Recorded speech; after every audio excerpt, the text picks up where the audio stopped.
ወይኔ ብሎ አለቀሰ እንጂ ቃል በቃል ማለት ጭንቅላቱን ይዞ ነበር የሚያቃስተው ይላል። ኸሚስ ምሽት በልዩ ሁኔታ እነሆ ወደ እናንተ መቅረብ ጀመረ። መዲና ለሞተ ነው ዋስነኝ ብለዋል ነብዩ ሸፋው አለይሂ ሰላም። መካ ለሞተ አለው እንደ ቆይታችን አሁን እንደው በኔ ፍቃድ ቢሆን ኖሮ መካ 3 ቀን መዲና 7 ቀን። ለምን አንዋር መስጂድ እዳ የነበረበትን እዳ የከፈሉት እሳቸው ናቸው። መስጂዱ ተሽጦ ይከፈለኝ ብሎ ፍርድ ቤት ሲከስ አንድ ኸይር ስራ ሰራ በ10 ባዛለ በሰዛም በላይ ነው። አንድ ኃጢአት ሰራ አንድ ነው፣ ሁለት ከሆነ ሁለት ነው። ኃጢአት አይባዛም የትም ቦታ ቢሆን ኢላ መካ ኢላሂ። ብርድ ያቃጥላል። በቃ እኔ ያቃጥሎኛል።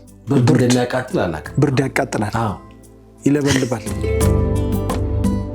ወከዛ ዑመር ካነ يضرب الحجاج ዑመር በዘመናቸው ሐጃጆችን ባለንጋ ይገርፉ ነበር። ውጡ እያሉ ነው። የአህለል ኢራቅኩም የማታ ትምህርት ያስጀመሩ እሳቸው ናቸው። ለመጀመሪያ ጊዜ በሀገር ደረጃ የማታ ትምህርት ያሳቸው። ሰው ቀን የሚሰራ ከሆነ ማታ ይማር። አዎ ማታ ሄዶ እንዲማር።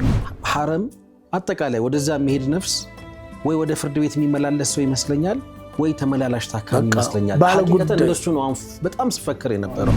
ሽማግሌ ሆነ ሄደህ እዛ ቢያንስ ወርቅ እንደው ተረጋግጠህ ብትሞት ከመሞት የበለጠ የሚደርስበት ችግር የለም። ያ ደግሞ መታደል ነው በራሱ መታደል ነው። ጥቋቁር ደግሞ የሚናቅበት ዓለም ላይ እንደመኖራችን ጥቁርን ነገር ለመሳም ደግሞ ጦርነትም ያለበት ቦታ እዛ ነው። ኸሚስ ምሽት ዕለተ ሐሙስ ምሽት ከ2 ሰዓት ጀምሮ በሚንበር ቲቪ ጠብቁ።